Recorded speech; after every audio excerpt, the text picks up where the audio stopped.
5, 4, 3, 2, 1, fire!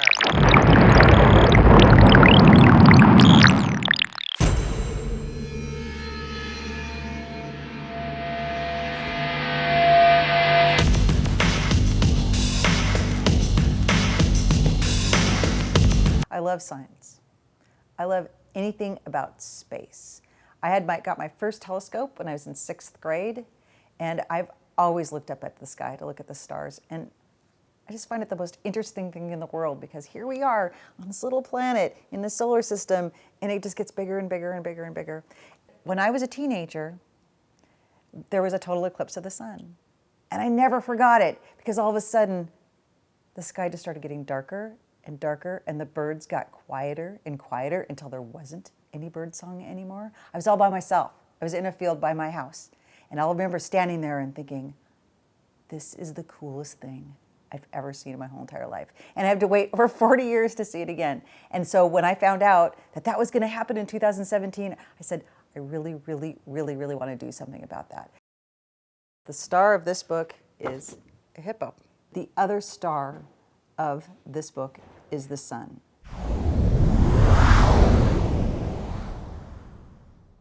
So how do total solar eclipses work? First, you need the planet Earth. The second thing you need is the sun. And over here, our sun's going to be this cow pie right here. The next thing you need, the moon. See this pretty little white rock? This is going to be the moon. Now, a total solar eclipse only happens when we experience the phase of new moon. So when that new moon starts to orbit around the Earth like this, and it comes across between the sun and the Earth, there's a shadow, right where my arm shadow is. And that's called the umbra. That's the darkest part of the shadow cast by the moon. And that's how we experience the total solar eclipse that will happen here on August 21st, 2017. It's a sunny day out here today. That means I'm wearing sunscreen to protect my skin. When you're viewing a total solar eclipse, it's always important to protect your eyes. Sunglasses aren't going to do it. They're not strong enough. Please do not use your sunglasses to look at the sun. What you do need are special eclipse glasses, special eclipse viewers, or even a pinhole projector that you can make. Your local science store will have those on hand, or you can always go online and see what's available.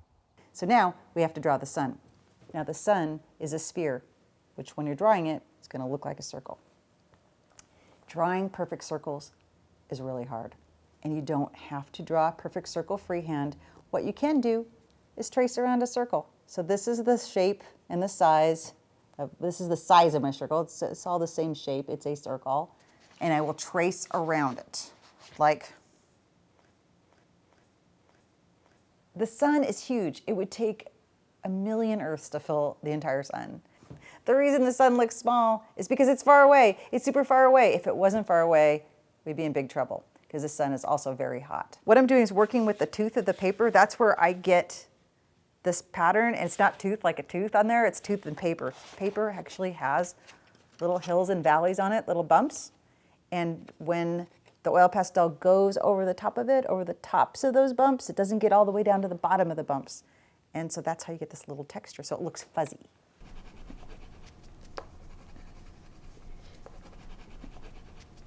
We have most of the colors of the rainbow in this book, but with this hippo, he's really kind of a gray lavender.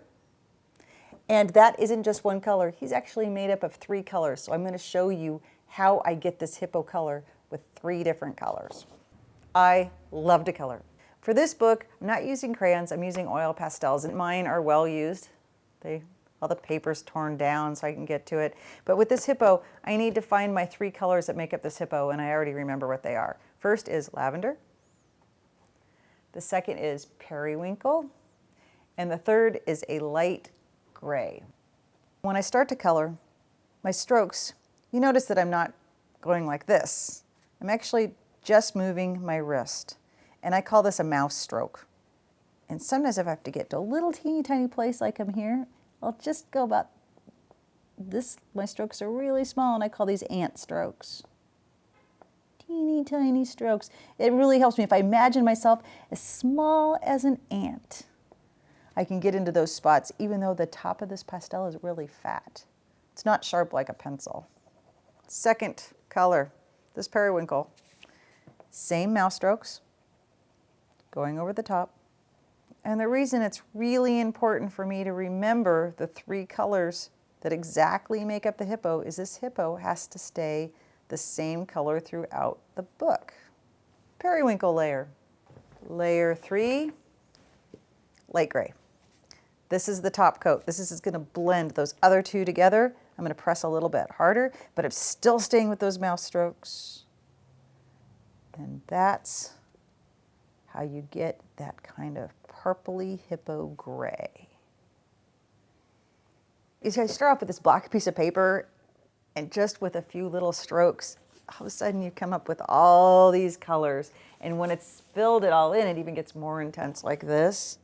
So to me, the exciting part is actually making something with just little strokes of your fingers. And when you put it all together, the colors are just magnificent. As far as coloring with, and even if you color with brown, brown is absolutely beautiful. So it doesn't have to be the brightest colors. Like, look how pretty that is. Even black and white can be awesome. Like with our little zebra here. Just for me, a day without coloring is a day without sunshine, because it's just something that you do just to make yourself feel good.